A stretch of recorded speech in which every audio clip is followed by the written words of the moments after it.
আজকে আমি আর করছি একটা বিষয় নিয়ে আলোচনা করা, শিরিকের বাহন সম্পর্কে। কিছুগুলা কথা, কিছুগুলা কাজ এমন যেগুলা শিরিক না, কিন্তু এই কথাগুলা, এই কাজগুলা যে ব্যক্তি করে সেই ব্যক্তি অতি শীঘ্রই শিরিকের দিকে আসে। মানে কামগুলা শিরিক না, কিন্তু এগুলা করতে করতে করতে করতে এই কথাগুলা, এই কাজগুলা ওই ব্যক্তিকে শিরিকের দিকে নিয়ে আসে, যেটাকে বলা হয় শিরিকের বাহন, শিরিকের বাইক গাড়ি। মানুষের যেরকম বাইক আছে, শিরিকের বাইক গাড়ি, ওর উপরে চইলা শিরিক আইসে, শিরিকের বাহন। যদি আমরা এই কথাগুলো, এই কাজগুলা থেকে যদি আমরা বিরত থাকি, আমাদের দ্বারা শিরিক হব না। আর এই কথাগুলো, এই কাজগুলা যদি আমরা করি, কামগুলা করতেছি, এই কথাগুলা কইতেছি, তাহলে আমাদের দ্বারা কখন শিরিক হয়ে যাব আমি নিজেই জানি না। আল্লাহ মুহাম্মদ রাব্বুল আলামিন কোরআন পাকের ভিতরে কইছে যে একজন মানুষ অনেক গুনাহ করছে, গুনাহ করতে করতে জমিন থেকে আসমান পর্যন্ত ভরপুর গুনাহ, কিন্তু তার ভিতরে শিরিক নাই। আল্লাহ তো রহমান, চাইলে মাফ করে দিব। কিন্তু যদি একটা শিরিক থাকে, বেশি না, একটা শিরিক, আল্লাহ মুহাম্মদ রাব্বুল আলামিন মাফ করবো না। ওই জন্য আমাদের শিরিক থেকে বাঁচা লাগবে। আর শিরিক থেকে বাঁচবার চাইলেই আগে শিরিকের বাহন থেকে বাঁচা লাগবে। শিরিকের বাহন থেকে যদি বাঁচি, তাহলে শিরিক থেকে বাঁচা সম্ভব হবে। হাদিসের ভিতরে আসছে রাসূলুল্লাহ সাল্লাল্লাহু আলাইহি ওয়াসাল্লাম এমন কথা বলতে নিষেধ করছে, এমন কথা কবার নিষেধ করছে, যেই কথা সৃষ্টি এবং স্রষ্টার মাঝে সমতা বোঝায়। সৃষ্টি আলাদা আলাদা জিনিস, স্রষ্টা আলাদা জিনিস, এমন কথা কবার নিষেধ করছে যেই কথা সৃষ্টি এবং স্রষ্টার মাঝে সমতা বোঝায়, এক বোঝায়। এরকম আমাদের এটা আমাদের ভাষা কেমন, আপনি এবং আল্লাহ যদি না চাইতো এই কামটা হইলনি না, এটা সমতা। সৃষ্টি এবং স্রষ্টার মাঝে সমতা বানায় দিলাম, এক করে দিলাম। আপনি এবং আল্লাহ যদি না চাইলেন নি, কামটা হইলনি না। আপনি এবং আল্লাহ চাইছেন বলে কামটা হয়েছে। আগে আল্লাহ পরে আপনি, আগে আল্লাহ পরে আপনি, আপনার জন্য এবং আল্লাহর জন্য ঘটনাটা ঘটে নেই, এই ঘটনাটা ঘটল নেই। এই কথা রাসূলুল্লাহ সাল্লাল্লাহু আলাইহি ওয়াসাল্লাম কবার নিষেধ করছে, বলবার নিষেধ করছে। এই বাক্যগুলা হইল স্রষ্টা এবং সৃষ্টির মাঝে সমতা বোঝানো, এক করে দাও। হাদিস পাকের ভিতরে নবী করিম সাল্লাল্লাহু আলাইহি ওয়াসাল্লাম আর এক জায়গার ভিতরে বলছে কবরকে নিয়ে বাড়াবাড়ি করতে নিষেধ করছে। এটাও শিরিকের বাহন। যেরকম স্রষ্টা সৃষ্টির মাঝে সমতা বোঝানো, এটা শিরিকের বাহন। এমন করতে করতে করতে করতে করতে করতে আপনি এবং আল্লাহ, আপনি এবং আল্লাহ, আপনি এবং আল্লাহ করতে করতে করতে করতে আপনি যে কইছি, ওই আপনি এটা আল্লাহর জায়গায় বসে যাবো, এই শিরিক হয়ে গেল। রাসূলুল্লাহ সাল্লাল্লাহু আলাইহি ওয়াসাল্লাম কবরকে নিয়ে বাড়াবাড়ি করবার নিষেধ করছে। যেরকম কবরকে নিয়ে কেমন বাড়াবাড়ি করা হয় দেখেন, কবরের উপর বসা বা কবরের উপরে ঘর বানানো, যেরকম মাজারে বানায়, কবর পাকা করা, মুজাই করা, চুনকাম করা, কবরস্থানে বা কবরের দিকে ফিরে নামাজ পড়া, কবরকে যে কোনো ধরনের ইবাদত বা মেলা ক্ষেত্র বানানো, কবরের মাটির সাথে অন্য কিছু বানানো, কবরকে উঁচা করা, ইত্যাদি ইত্যাদি। দেখেন, আমরা যখন কোনো ব্যক্তি যখন ইন্তেকাল করে, তাকে যখন আমরা দাফন করি, কবরে নিয়ে যখন আমরা শোয়াই, যখন মাটি দেই, তখন একটু উঁচা রাখি আর কি। আর তখন একটু উঁচা রাখাও দরকার, মাটিটা তো আর বসে নেই কে, মাটি তো আর পাড়ায় এই করি নেই কে, মাটিটার বসে নেই কে। কিছুদিন পরে দেখা যায় যে মাটি সমান হয়ে গেছে, সমান হয়ে যায়, খানিক উঁচা রাখা হয়, কিন্তু কিছুদিন পরে মাটিটা যখন বসে যায় তখন সমান হয়ে যায়। এটা আলাদা বিষয়। কিন্তু কতগুলো মাজারের ভিতরে দেখবেন, পীরের মাজারের ভিতরে দেখবেন উঁচা, এমন উঁচা করছে, এগুলা নিষেধ করছে, এগুলা নিষেধ করা হয়েছে। নবী করিম সাল্লাল্লাহু আলাইহি ওয়াসাল্লাম এগুলা নিষেধ করছে। আব্দুল আইয়াজ আসাদি রাদিয়াল্লাহু আনহু থেকে একটা হাদিস বর্ণিত আছে যে আমি আলী রাদিয়াল্লাহু আনহুকে বলতে শুনছি, আল্লাহ আবআসুকা আলা মা বাআসানি আলাইহি রাসূলুল্লাহ সাল্লাল্লাহু আলাইহি ওয়াসাল্লাম আল্লাহ তাদআ তিমসালান ওয়ালা তুসারান ইলা তামাসতাহা ওয়ালা কবরান মুশরিফান ইলা সাওয়াইতা। আলী রাদিয়াল্লাহু আনহু হাদিসটা বর্ণনা করছে। আলী রাদিয়াল্লাহু আনহু আব্দুল হাইয়াজ আসাদি রাদিয়াল্লাহু আনহুকে বলতেছে, কি বলতেছে, যে আমি তোমাকে এমন কাজে পাঠাবো না যেই কাজে আমাকে রাসূল পাঠাইছেন। আমি কি তোমাকে এমন কাম করবার পাঠাবো যেই কামে আমাকে নবী পাঠাইছে? কি কাম করার জন্য আমাকে নবী পাঠাইছে? নবী আমাকে বলছে তুমি কোনো মূর্তি বা ছবি পাইলে তা মুইসা দিও। কোনো মূর্তি যদি পাও, ছবি যদি পাও, তা মুইসা দিও। এবং কোনো উষা কবর যদি পাও তার সমান করে দিও। উষা কবর, কবরের ভিতরে যদি উষা পাও, উষা কবর যদি পাও তার সমান করে দিও। এটা শিরিকের বাহন, এটা শিরিকের বাহন। কবরকে উষা, কবরকে যত্ন করতে করতে পরে ফিরে কবরে সেজদা করো, এটা শিরিকের বাহন। মাহতারাম দোস্ত বুজুর্গ, এই হাদিসটা মুসলিম শরীফের ভিতরে আসছে, হ্যাঁ, 949 নম্বর হাদিস। আবু দাউদ শরীফের ভিতরে আসছে, হ্যাঁ, 3218 নম্বর, হ্যাঁ। তার বাদে তিরমিজি শরীফ, নাসাই শরীফ, আহমাদ, আব্দুল হাকিম, এইভাবে কয়েকটা হাদিসের ভিতরে হাদিসটা আসছে। আর এক জায়গার ভিতরে নবী করিম সাল্লাল্লাহু আলাইহি ওয়াসাল্লাম বলছেন যে সূর্য উঠা এবং ডুবার সময় নামাজ পড়তে নিষেধ করছে। এটা শিরিকের বাহন। সূর্য উঠার টাইমে এবং ডোবার টাইমে, এই দুই টাইমে নামাজ আদায় করতে নিষেধ করছেন। আর এক হাদিসের ভিতরে 3টা টাইম আসছে, এই দুই টাইমের ভিতরে নামাজ পড়তে নিষেধ করছে। কারণ এই দুই টাইমে নামাজ পড়লে হাদিসে নবী করিম সাল্লাল্লাহু আলাইহি ওয়াসাল্লাম বলছেন যে সূর্য পূজারীদের সাথে মিল পাওয়া যায়। এই দুই টাইমে নামাজ পড়লে সূর্য পূজারীদের সাথে মিল পাওয়া যায়।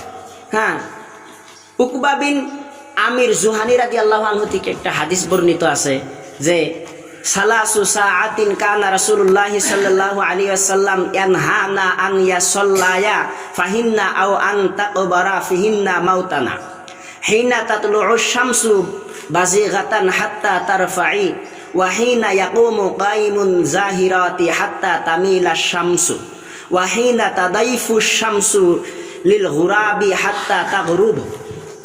এখানে বলা হয়েছে যে 3টি সময় এমন যে রাসূলুল্লাহ সাল্লাল্লাহু আলাইহি ওয়াসাল্লাম আমাদেরকে সেই সময়গুলোতে নামাজ পড়তে অথবা মৃত্যু ব্যক্তিকে দাফন করতে নিষেধ করছেন। 3টা সময়। 3টা সময় কোন সময়? সূর্য উঠার টাইমে, যতক্ষণ পর্যন্ত পুরাপুরি সূর্য না উঠে যায় এতখানি টাইম নামাজ পড়া, এটা কিন্তু হারাম। এটা হারাম, হাদিসের ভিতরে আসছে এটা হারাম। 3 টাইমে নামাজ পড়া হারাম, আর 2 টাইমে নামাজ পড়া মাকরুহ। হ্যাঁ, তো এই যে সূর্য উঠার টাইমে, এই টাইমে নামাজ পড়া হারাম। হ্যাঁ, যতক্ষণ পর্যন্ত সূর্য পুরোপুরি না ওঠে, এবং কি যখন ঠিক দুপুর হয়, ঠিক দুপুরবেলাও নামাজ পড়া হারাম। হ্যাঁ, এই টাইমটা তো নবী নিষেধ করছে। যখন সূর্য মানে মধ্য আকাশ থেকে চইলা না যায়, এই টাইমটা নামাজ পড়া হারাম। এবং সূর্য ডুবার টাইমে যতক্ষণ পর্যন্ত সম্পূর্ণরূপে সূর্য ডুবে না যায়, এই 3 টাইমে নামাজ পড়তে নবী নিষেধ করছেন এবং মৃত্যু ব্যক্তিকে দাফন করতে নিষেধ করছেন, এই 3 টাইমে। হ্যাঁ, এই 3 টাইমে।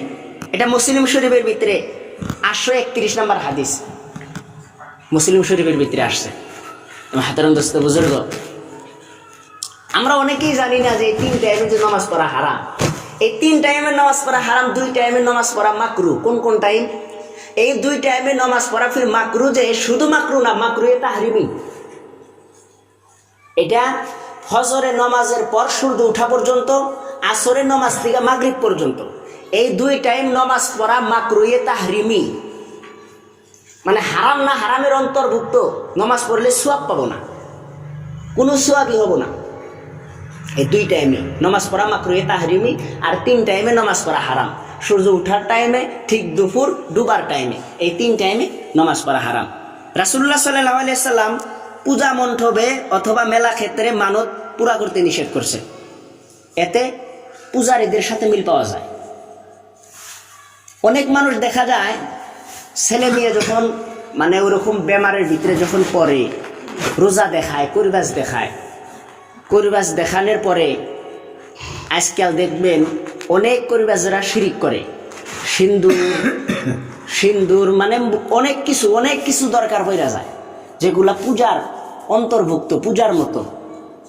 সিন্দুরের দরকার, তার বাদে অনেক কিছুর দরকার হয়ে যায়। হ্যাঁ, অমুক গাছের পাতা, তমুক গাছের পাতা, অমুক গাছের কাড়া, তমুক গাছের কাড়া, কুরবাজি কিতাব আমিও পড়ছি তো। হ্যাঁ, তুমি সাধারণ দোস্ত বুজুর্গ। ফির অনেক মানুষ এমনও আছে কুরবাজের কাছে শুনছে 2টা কবুতর ছাইড়ে দেওয়া লাগবে, আছে না? 2টা কবুতর ছাইড়ে দেওয়া লাগবে, কৈতর 2টা কৈতর ছাড়া লাগবে, তো লাফক ফোকা কৈতর ছাইড়ে দেওয়া লাগবো। এটা কি হইল? মানে যে ভোগ দিল, মানে পূজার মতন। পূজাতে যেরকম ভোগ দেওয়া দরকার, যারা পূজা করে বেল পাতা লাগে, তুলসীর পাতা লাগে, তার বাদে ফুল লাগে, পূজা করতে গেলা সিন্দুর লাগে, কলা গাছ লাগে, চাঁদি লাগে, তেল লাগে, তাবিজ কবজের ভিতরেও এগুলা আছে, এগুলা লাগে অনেক দরকার পড়ে। তো অনেক মানুষ এরকম আছে যে কুরবাজি কইছে 2টা পবিত্র আই না, 2টা দলা ফকুয়া কৈতর কিনাই না, ছাইরা দিও, তোমার বেড়ার বেমার ভালো আছে না। মাহাতারাম দোস্ত বুজুর্গ, এরকম মান্যত, এরকম কথা যদি কেউ বলে, এটা পুরা করতে নবী করিম সাল্লাল্লাহু আলাইহি ওয়াসাল্লাম নিষেধ করছে। এমনকি অনেক মুসলমানের দেখছি, মুসলমান কুরবাজের কাছে গেছে, মসজিদে ইমামকে দিয়া দোয়া করানো হয়েছে, বেমার ভালো হয় নাই, লাস্টে হনুমানের মন্দিরে যায় পূজা দিছে, বেমার ভালো হয়ে গেছে। এমন কথা আমার কানে আসছে, যে ব্যক্তি এমনটা করছে ওই কইছে।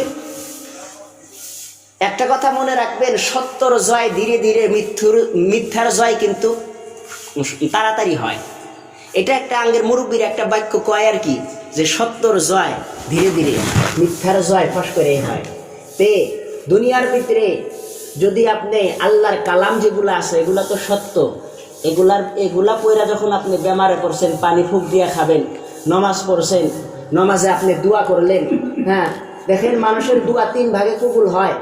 এক হইল দোয়া করার সাথে সাথে কবুল হয়, পরে পরে ফল পাওয়া যায়। আর এক হইল ফল দেরি করে পাওয়া যায়। আর এক হইল দুনিয়াতে দোয়ার ফল পাওয়া যায় না, আখিরাতে দোয়ার ফল পাওয়া যায়। মানুষের দোয়া এই 3 ভাগে কবুল হয়। কিন্তু দোয়া কবুল হওয়ার জন্যে আরো একটা জিনিসের দরকার, যেটাকে হাদিসের ভাষায়, আরবি ভাষায় বলা হয় মুস্তাবিউজ দাওয়া, মানে হালাল খাদ্য গ্রহণ করা। হালাল খাদ্য যে ব্যক্তি গ্রহণ করে তার দোয়া আল্লাহ কবুল করে। যে মুস্তাবিউজ দাওয়া বনে হালাল খাদ্য গ্রহণ করে, তার দোয়া আল্লাহ কবুল করে। তা আমার পেটের ভিতরে যদি হারাম থাকে, আমার দোয়া কবুল হব না, এটা হাদিসের কথা, দোয়া কবুল হব না। মাহতারাম দোস্ত বুজুর্গ, পূজা মণ্ডপে এই জাতীয় মান্যত যেন আমরা পুরা না করি, এটা শিরিকের বাহন। রাসূলুল্লাহ সাল্লাল্লাহু আলাইহি ওয়াসাল্লাম তার সম্মানের ক্ষেত্রে, তার মানে সম্মান প্রসঙ্গে হাদিসের ভিতরে বর্ণনা করছেন যে আব্দুল্লাহ বিন শেখির রাদিয়াল্লাহু আনহু থেকে বর্ণিত, তিনি বলেন, আমি ইবনে আমির গোত্রের এক প্রতিনিধি দলের সাথে রাসূলুল্লাহ সাল্লাল্লাহু আলাইহি ওয়াসাল্লামের নিকট গেলাম। তারপর আমরা রাসূলুল্লাহ সাল্লাল্লাহু আলাইহি ওয়াসাল্লামকে সম্বোধন করে বললাম, আপনি আমাদের সাইয়্যিদ। রাসূলুল্লাহ সাল্লাল্লাহু আলাইহি ওয়াসাল্লাম বললেন, সাইয়্যিদ হচ্ছেন আল্লাহ তাআলা, আমি নই। তখন আমরা বললাম, আপনি আমাদের মধ্যে শ্রেষ্ঠ। তিনি বললেন, কুলু ইয়া বিকাউলিকুম আন বাদি কাউলিকুম ওয়ালা ইয়াস্তাজরিয়ান্নাকুমুশ শাইতান। তোমরা এমন কিছু বলতে পারো, তবে মনে রাখবে যে শয়তান যেন তোমাদেরকে নিজ কাজের জন্য প্রতিনিধি বানিয়ে না দেয়। আবু দাউদ 4806 নম্বর।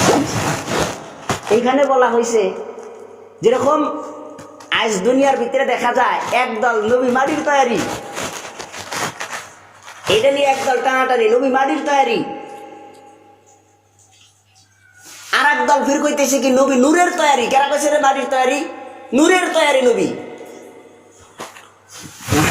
বুজুর্গ, 2 দলে লাগছে, একদল নবী মাটির তৈরি, আর একদল নবী নূরের তৈরি।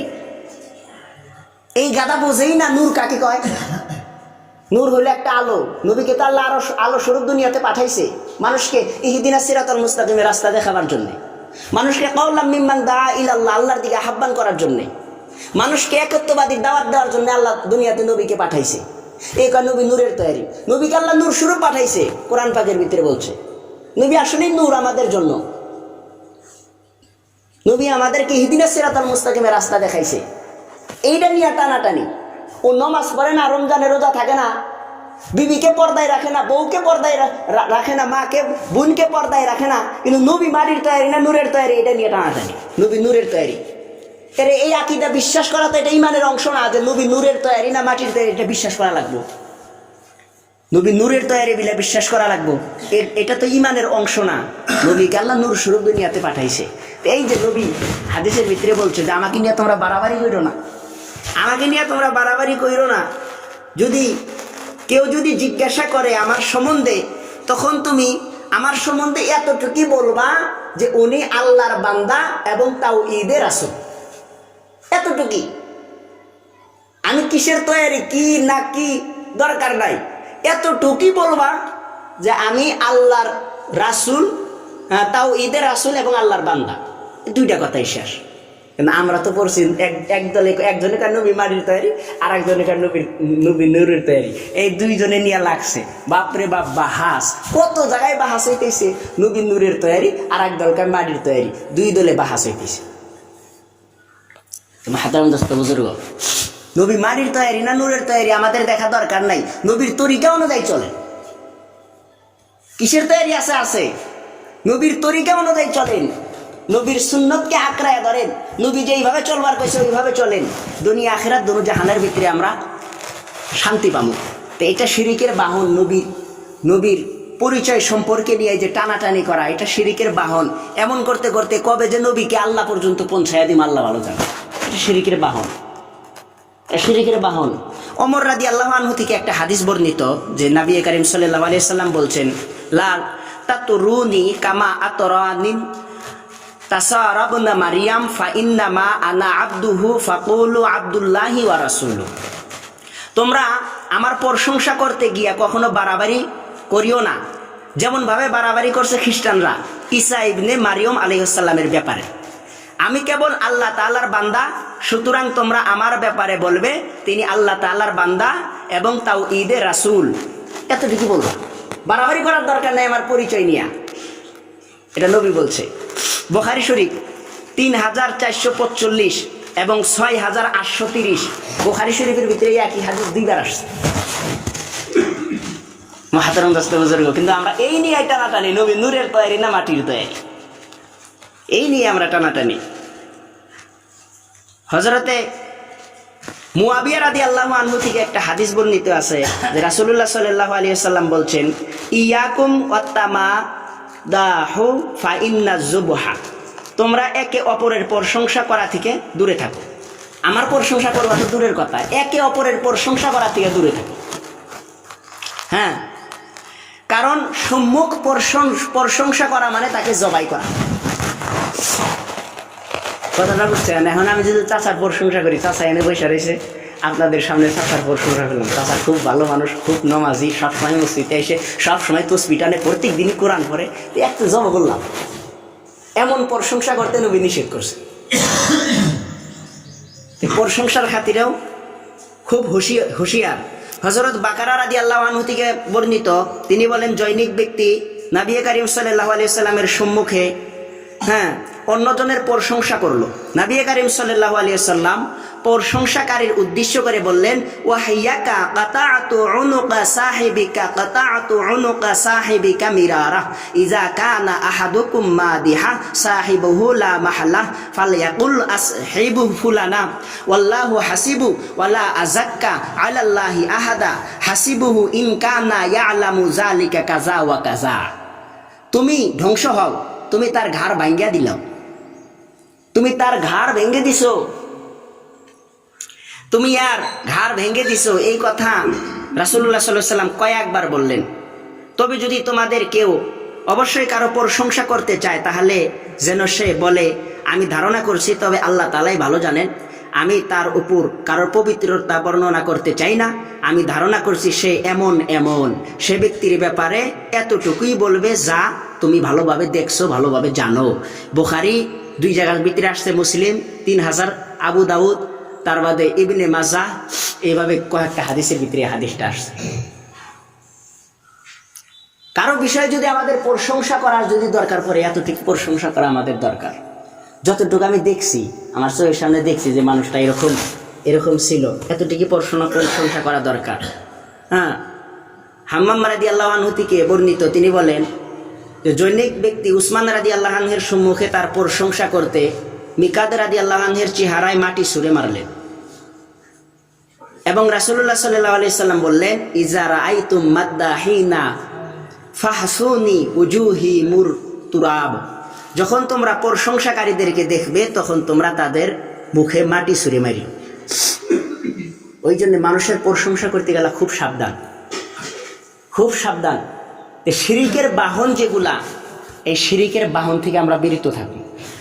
মানুষের প্রশংসা করার ক্ষেত্রেও এটাও শিরিকের বাহন। মানুষের প্রশংসা করতে করতে মানে অতি মাত্রায় যেন না পৌঁছে, এমন করতে করতে তাকে ফিরে আল্লাহ পর্যন্ত পৌঁছায় দেয়। মানে প্রশংসা করতে করতে করতে করতে তাকে একবার আল্লাহ পর্যন্ত যেন পৌঁছায় না দেয়।